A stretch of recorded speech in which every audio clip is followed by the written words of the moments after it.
we've hit one of the most significant milestones in Virginia Tech's history, a celebration of 100 years of women. As we commemorate this historic moment, we not only acknowledge its significance, we draw inspiration and learn from the incredible Hokie women who've shaped this university and fundamentally changed the world. Here are some of the women who've challenged the status quo, disrupted industries, and proven, with women at the helm, we can envision a future that is more innovative, sustainable, and inclusive.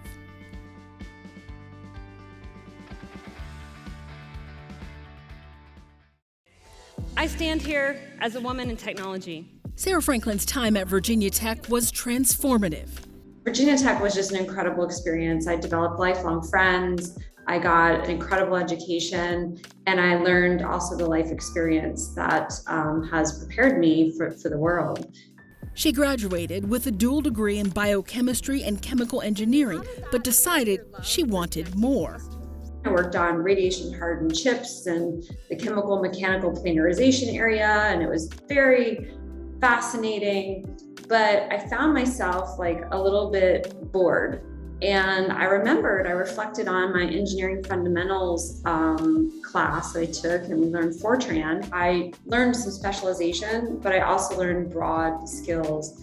And I got myself into technology and became a developer, and then worked my way around. And I learned pretty quickly, I was like sales engineering, I was technical marketing, that there's a lot of value in knowing the business and the technology and being able to talk to people in both places. It was that innovative mindset she first learned at Virginia Tech that would be a springboard to her career. We encourage you to get out there and learn and talk and understand and be inquisitive and share. And that was really the bridge for me, which was like, wow, that's my superpower. It's not just that I know engineering or not just that I know code, but that I know how to speak and communicate. And that has catapulted me through my career. Sarah has spent more than a decade at Salesforce, where she's now president and chief marketing officer. Forbes magazine recently named her one of the most influential CMOs of the year. The thing that has kept me at Salesforce is something that keeps me also very loyal to Virginia Tech is grounded in our values. Our values are trust, customer success, innovation, equality, and we just added a fifth value of sustainability. She empowers others to pursue careers in technology and bridges skill and equality gaps to make technology accessible to everyone. I was able to, with my team, create a whole new free online learning platform called Trailhead that used gamification and a fun tone of voice and some immersive hands-on learning to help people learn our Salesforce technology, which was democratizing technology and creating pathways for people from all walks of life to learn in-demand skills that lead to great jobs. Often the only woman on a team, Sarah seeks to influence change. When I looked to the boardrooms and the fancy places of executives, I didn't see myself represented there. We all have to be allies and we all have to champion equality. Motivated to make a difference, Sarah is excited about the future of technology. The things that excite me most about the future of the tech industry is the potential. The potential to really have an impact on our world. Technology is ever changing and it's ever evolving, and there is no end in sight to what we can do. We're limited only by our own imagination because we can accomplish incredible things.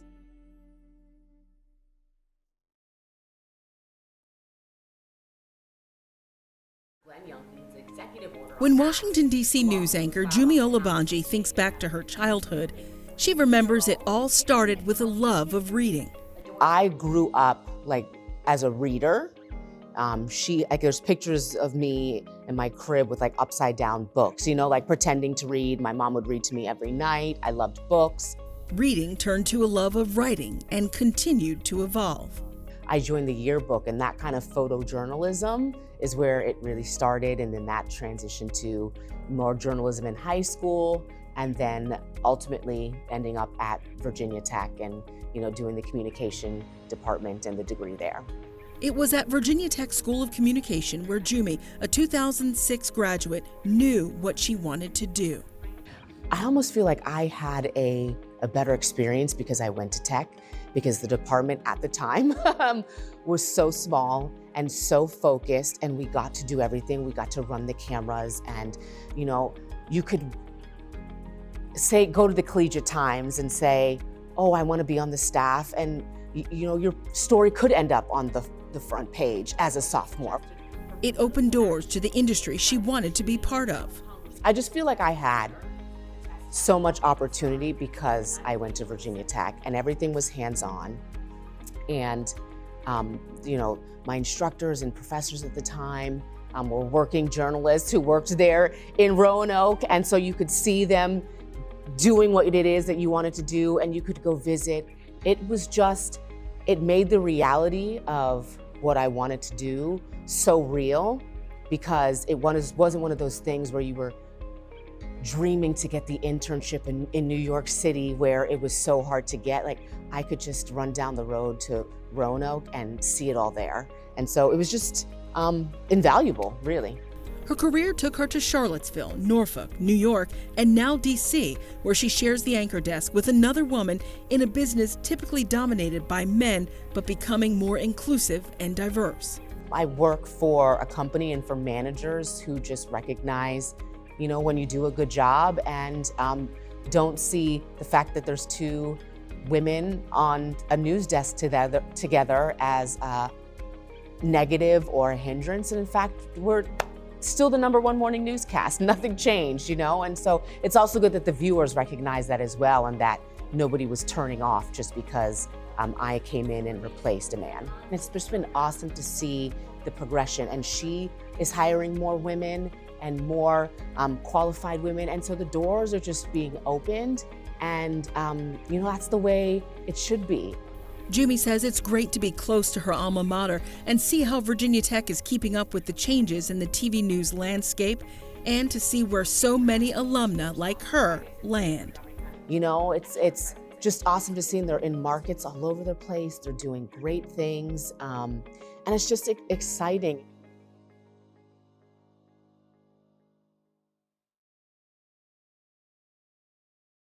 This one is my first credential ever. Liz Hart's foray into event work started at her alma mater.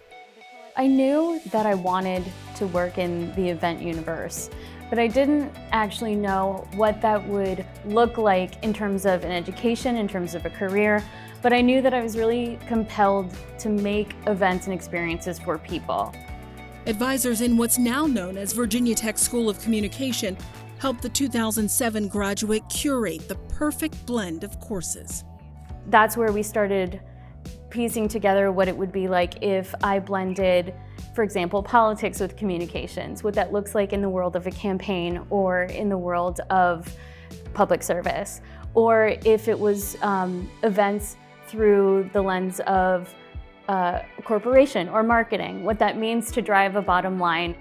As it turns out, Liz was not only well-rounded, but prepared for a career producing events like the Olympics, Super Bowl halftime show, Times Square New Year's Eve celebration, and now major events for the White House.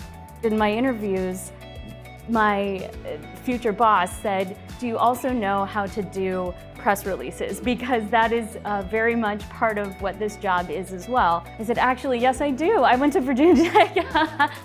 Lo and behold, the exact same template, the exact same structure that the White House was using for press releases that I would then be drafting and issuing is exactly the template and the format that Virginia Tech taught me how to do. It wasn't just practical skills, but the experiential learning, the hands-on work Liz and her classmates were able to do. To be able to have had so much hands-on experience making that event from the ground up to the final rain dance night itself was something that I still think about as being one of the most formative events that I've ever had in my career, but also one of just the most useful experiences that I've had, because I was able to see a lot of things for the first time firsthand because of that. Then there are the things she's learned along the way, including how to navigate necessary changes to in-person events in the midst of a global pandemic. Media is more important. Live streaming is now a new medium that we use. The White House is being able to reach people in mediums that we might not have in years and administrations past, especially after the pandemic, when live streaming has become something that is so normalized and so accessible to people. Being able to use some of the things that I've learned in the past with events and bring them into the White House is part of the reason why I love being here right now so much. So, for example, when we couldn't have as many people into the People's House in the holidays, we looked to leaning more into media, into live streaming, into ways that we could bring the People's House to America. As someone who thrives working in the world of live events where things can be unpredictable, Liz encourages other women to anticipate change, but know that things don't have to be perfect.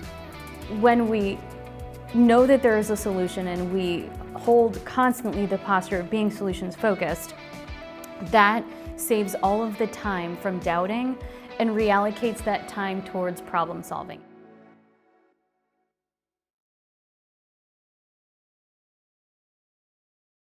It was really fun, yeah. When Jennifer McDermott graduated from Virginia Tech's Pamplin College of Business in 1996, she carried with her skills she still uses today. I loved Virginia Tech. I had a great 4 years, made really good friends, but also a lot of skills that I needed that stuck with me through to today.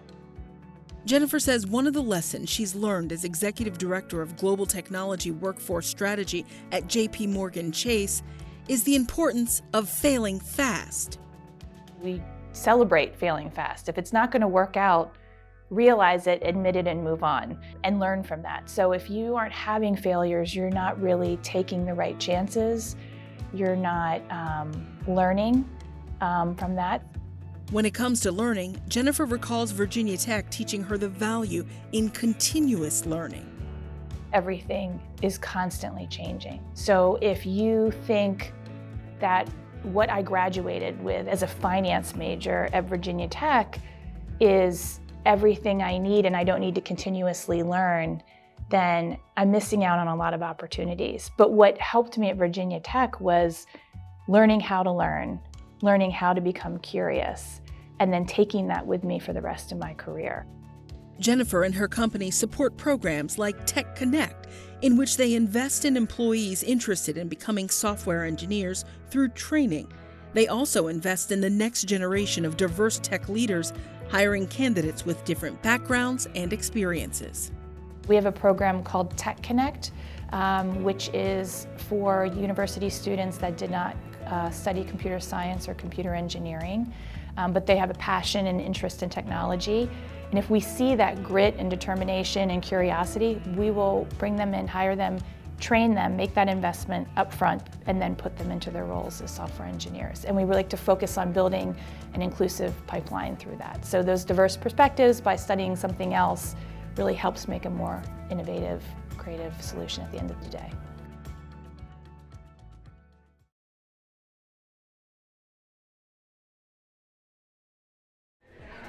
Long before she performed for a national audience, Virginia Tech alumna Michelle Krusic's stage was her family living room. I would make my cup of noodles, and then I would perform in the living room. And then I would race between the living room, my noodles, and the window to see if my dad was coming home. So I think performing and needing to see myself witnessed was very important. I don't think I would have put it in that way at that time. I think most of it just came from a desire to see a story in a play and to envision what that was like and to want to reenact it. She left home for the first time to come to Virginia Tech to pursue her passion. One of the things that I think my department did very well in theater was that it allowed me to write and to create material. And because of that particular tool, I was able to write something, and that was my entree into the industry. From television to film to the stage, Michelle does it all. She recently worked on a film that differed from roles available when she first started in the industry. I'm playing a crazy or slightly crazy artistic aunt, and it's centered on an Asian female protagonist, and it's really nice to be part of a story where the narrative is about an API woman, because when I first started in the industry, that was very rare. A lot of Asian characters are stereotyped as stoic, and those are the kinds of parts that I played early on. And now it's about actually showing your complexity and showing your interior life and having experiences that allow you to have colors and emotions that aren't always suppressed. Today, the industry is showing signs of change. I think what's happening now is that the industry is kind of starting to equalize. There are people behind the lens who are now coming from areas of representation, areas that need representation. And because inclusion is the conversation that's happening in the industry, as a result of that, more people are being given opportunities to pitch ideas. Michelle is also doing more, in part because of the foundation laid at Virginia Tech and 20 years spent acting. I was able to give myself enough experiences in both that I am now writing and directing, and I'm performing, and it's come specifically because I took a very liberal arts approach towards education. She finds her sweet spot to be where her work intersects with activism and social causes. And I felt like it's necessary for me to create narratives that focus on API women specifically, but that I share my experience in a way where creating the narrative is going to be the most empowered position to be in at the moment for me. So while I'm still acting, I feel like acting in a way it's kind of going its own track. The area that I feel like needs more cultivation is in writing and directing. Michelle says it's imperative for women to find mentors who offer support and community. And so to find mentors and allies and some kind of group that can help witness you, I think it's mentally healthier. And it allows you to have a component where you can have an outlet, and then you can go and do your work, but that outlet is part of your self-care. It's part of your mental health.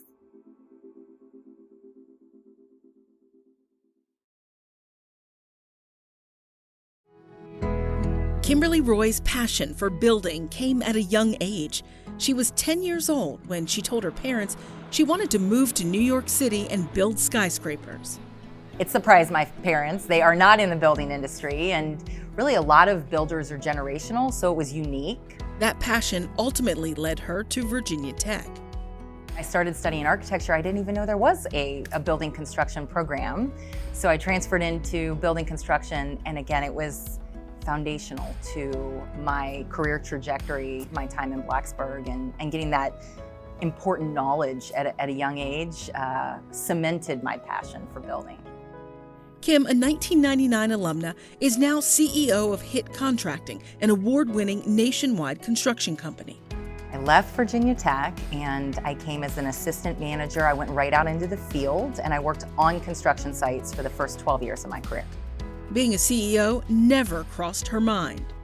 Did you aspire to be a CEO? Was that part of the plan too? No, I wanted to be a builder. I thought that was cool. Nearly 15 years into her career, Kim's interest in the business side of construction peaked. Hit gave her the opportunity to pursue it. Anytime I went to the owners and said, I'd like more runway.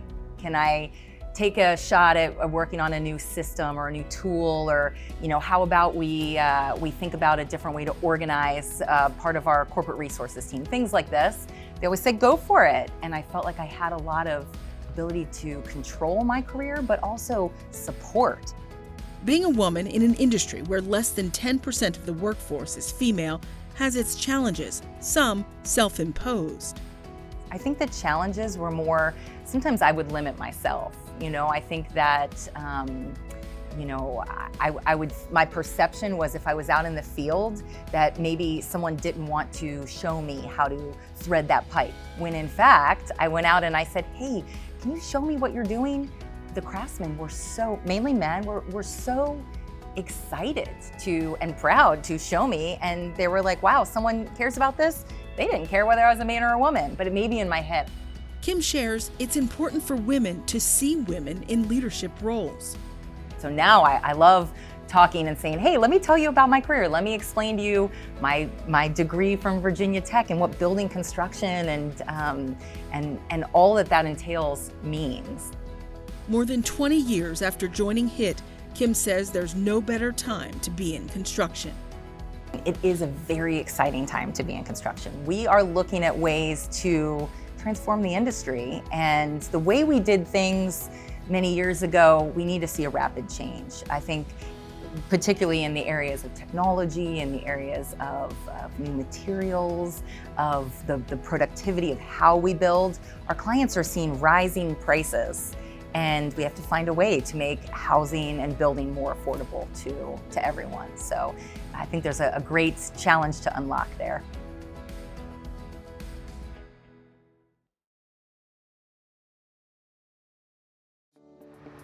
When Virginia Tech's orientation came around in 1998, Priyanka Nandy went in with one idea and left with another. I went in with the intention of being like bio, pre-med, that kind of background, and totally that wasn't my bag at all. So I arrived at orientation with, I'm gonna change my major during orientation, which I did. Born in Calcutta, where she witnessed extreme poverty, Priyanka decided to pursue computer science as a way to help others. I always wanted to just use technology to help a mission, really. My job is to focus on, and I knew this, was to focus on how do I get technology into the hands of people who can benefit from it, who otherwise do not or could not. So this was picking global missions. And so my search was really about where do I find a global mission where the beneficiaries are in some of the most challenging environments, lowest socioeconomic conditions, didn't have access to all the things that I grew up having access to. She landed at Special Olympics in the midst of the global pandemic. That's everything from, making sure people have computers to work from at home, all the way to the software, mobile apps that we develop, to the data strategy that we have for the org. As the Chief Information and Technology Officer for an organization that relies on in-person events for its athletes, Priyanka's role was critical.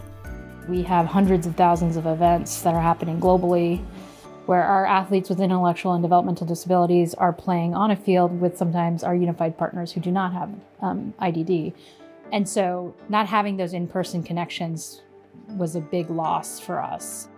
It meant not only learning how to work remotely like the rest of the world, but finding ways to use technology and getting creative with programming to maintain the mission. So this was using technology in a very different way, which is virtual connection, virtual activities, making sure we didn't lose athletes. It's also how do we engage our stakeholders and our constituents, make it easier for them to be part of the movement using digital, and also encouraging growth in the movement using digital. The organization held Zoom workouts and developed a fitness app to keep athletes moving. Lessons learned out of necessity will now be normal moving forward. We now can integrate digital in our build back process, right? And that includes basically ensuring that there's a way to keep that integrated virtual experience part of how we do things in the future. In the past, we've never had that capability.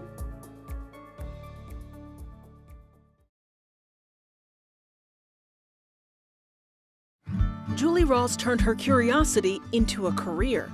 I was always very curious and wanted to get out and see the world and know what was out there. Julie, Dean of Virginia Tech's College of Engineering, says hard work was part of her upbringing. My parents, my grandparents, my teachers, this maybe is going to sound a little bit strange, but they didn't treat me like I was special.